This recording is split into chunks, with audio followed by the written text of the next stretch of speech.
ponto que eu acho que é grande, muito um grande desafio do remoto, a questão do engajamento, né? Que é um ponto que quantas pessoas estão de fato engajadas na minoria, né?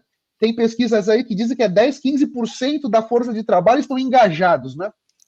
Quais, na sua visão, quais são os maiores desafios para que a gente consiga remotamente manter as nossas equipes engajadas e conectadas pelo coração? Como é que você vê?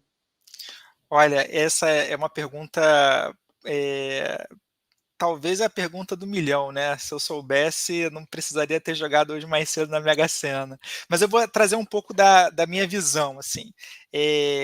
Eu acho que a gente precisa cada vez mais exercitar, enquanto o mundo corporativo que ambiciona uma mudança no ambiente de trabalho, eh, uma medição por resultado, de forma objetiva, por meio de indicadores, KPIs, né? Os nossos indicadores chaves ali para poder saber se eu estou entregando ou se eu não estou. Porque em muitas avaliações, e aí eu falo de times jurídicos, eu vejo isso em outras áreas, querendo ou não, no final do dia, e eu falo de enterprise aqui, tá? De grandes organizações que eu passei e eu vejo colegas sofrendo esse mesmo problema. O resultado é muito subjetivo. Você tem que ter um alinhamento muito grande com a gestão e com todo o time de liderança para poder te avaliar bem. Querendo ou não, eles não olham do ponto de vista objetivo se eu atingir ou se eu não atingir a meta que eu me comprometi no início do ano. E aí, quando você recebe um retorno super subjetivo, teu engajamento vai lá embaixo. Então, eu acho que o primeiro ponto, para poder aumentar o engajamento, a moral dos times, inclusive dos remotos, sobretudo, é um exercício muito grande em termos de objetividade. Querendo ou não, a gente trabalha muito para ascender socialmente, então, obviamente, a remuneração e a ascensão ela faz toda a diferença em termos de engajamento. E outra, fazer um planejamento robusto para que a pessoa possa se entender onde ela está no todo. Né? Ela precisa ela se encontrar, ela entender que aquele plano de crescimento faz sentido para ela e onde é que a área dela consegue ajudar em absolutamente cada aspecto para que esse plano se torne verdade. Então, acho que o engajamento ele começa aí. Outras coisas que fazem toda a diferença. Reuniões recorrentes de time onde você liga a câmera, onde você vê a pessoa falando, e aí eu vou falar um pouco da minha realidade do português, né? Lido com times fora do Brasil, mas eu acho que vou me ater aqui ao português. A nossa língua ela é muito difícil, ela não é uma língua fácil. Língua que, inclusive, admite flexibilidade de gênero, que muitas vezes não, a maioria das vezes não tem nos Estados Unidos, na língua anglo-saxã americana. Então, por si só por isso já é muito difícil, inclusive para outra pessoa aprender o português de forma muito mais tranquila. Então, a entonação para a gente, tá saindo um pouco da flexibilidade de gênero, é muito importante. Então, quando você chega e fala assim, ó, Otávio, Vanessa, Mari, cara, para mim essa live ela tá maravilhosa, tô super empolgado de estar aqui e tal. Vocês estão sentindo no meu tom de voz, na minha entonação, no exercício modular da minha voz, o quanto eu estou empolgado de estar aqui. Uma mensagem escrita, Vanessa, Otávio, Mari, tô muito empolgado de estar aqui. Ponto final. Cara, o que isso quer dizer? Isso não quer dizer nada, né? A exclamação, inclusive, na mensagem escrita faz toda a diferença. Então, eu acho que diria que o engajamento ele mora nos detalhes, né? É você olhar para o colaborador enquanto pessoa, inclusive a gente está vivenciando a era da humanização no meio de inteligência artificial, altas tecnologias, big data, automação. A gente tem que olhar para o ser humano, ele tem que ficar no centro da tomada de decisão. E aí, a partir daí, você vai conseguir extrair energia para que a organização ela de fato desponte, né? Hoje, por exemplo, eu vou trazer um exemplo que é informação pública, eu sou muito feliz em compartilhar isso. A Mondelez ela tomou uma estratégia de flex sem presencial obrigatório.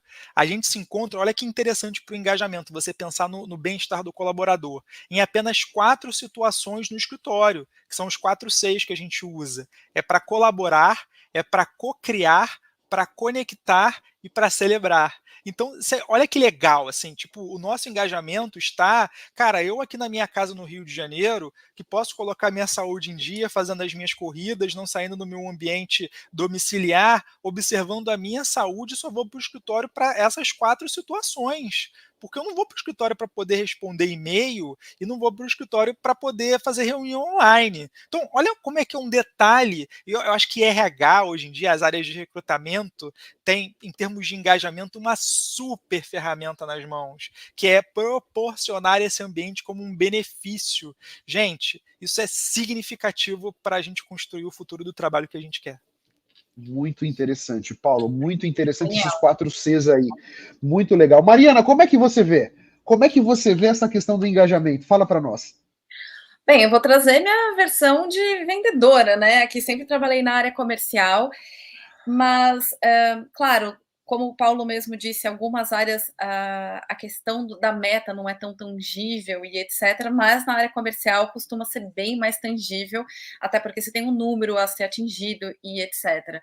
Mas uma coisa que funcionou, diferentemente do Paulo, que tem uma grande experiência em enterprises, nos últimos 4 anos eu trabalho em startups no mercado de tecnologia.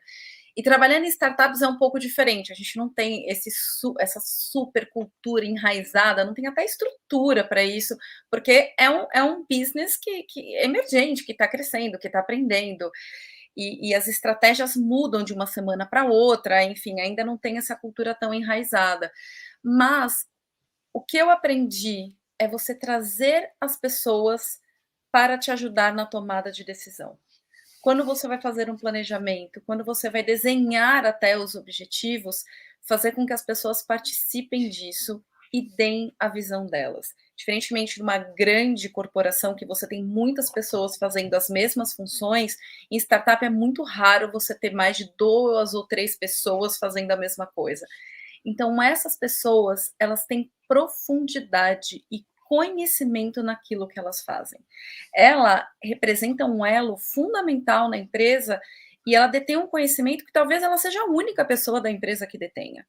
Então, quando você for fazer, desenhar objetivos ou até pensar, cara, isso não está dando certo, qual o próximo passo? Trazer essas pessoas para pensar com você, criar, co-criar, como o Paulo falou, e refletir sobre os próximos passos, isso é fundamental. Isso faz com que a pessoa se sinta realmente parte e não simplesmente seja o que muitas deles falavam, às vezes, ai, Mari, eu odeio ser pau mandado. E quando eu pegava essas pessoas, pensem comigo, vem aqui, vamos refletir, a gente tem que mostrar ou a gente tem que desenhar um novo plano para apresentar para o CEO. O que vocês acham? O conhecimento e a profundidade que essas pessoas tinham daquele pedacinho da empresa eram fundamental. Então, a minha sugestão para quem quer engajar é traga as pessoas para a mesa de decisão. Elas vão se sentir pertencentes àquilo e vão se engajar e vão ralar para entregar o resultado, porque afinal ela também fez parte daquilo. Com certeza, perfeito, Mariana. E você, Vanessa? Agora você que ficou por último, né? Veja que o Paulo. Veja, sempre alguém fica por último, né? Isso aqui vai girando essa roda. Agora te coube a você, Vanessa. Vai lá. É a história da minha vida, né, gente? Vanessa começa com V, última da chamada, enfim, tô acostumada com papel já. Mas assim, eu gosto muito que tanto Paulo quanto Mariana trouxeram co-criar. Mari, o lance de você botar a pessoa na mesa para ouvi-la, eu acho que é uma das ferramentas mais poderosas de engajamento, seja no remoto, seja no presencial. Acho que quando a gente se sente ouvido, quando a gente se sente parte do processo, nada engaja mais.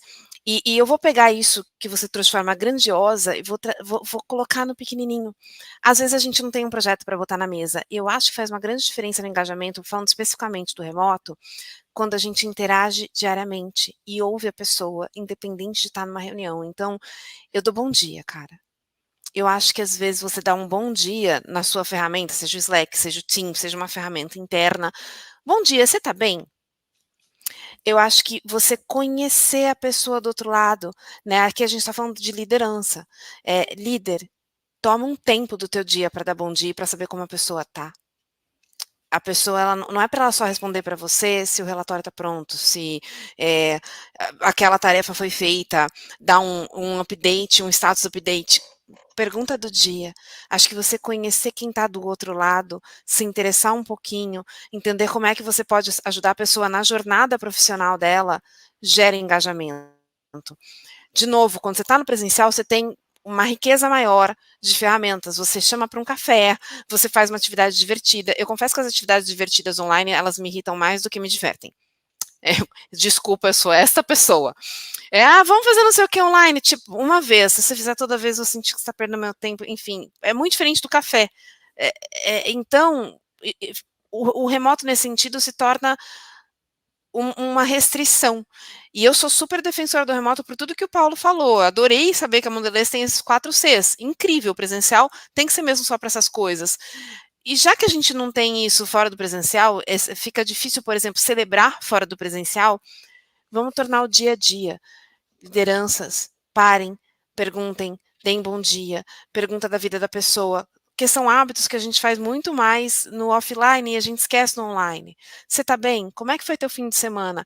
Parece bobagem, mas você ouvir a pessoa, ouvir o outro lado, engaja. Pô, a pessoa ali do outro lado é minha liderança, mas entende meus sonhos. E para além de engajar, isso te ajuda a pegar na mão da pessoa, porque é papel da liderança também ajudar a pessoa a se desenvolver e abrir os caminhos para ela. Eu sei que fulano queria aprender mais sobre tal coisa, e olha, vai ter um webinar, olha, vai ter um evento da empresa, olha, vai ter uma palestra, não sei.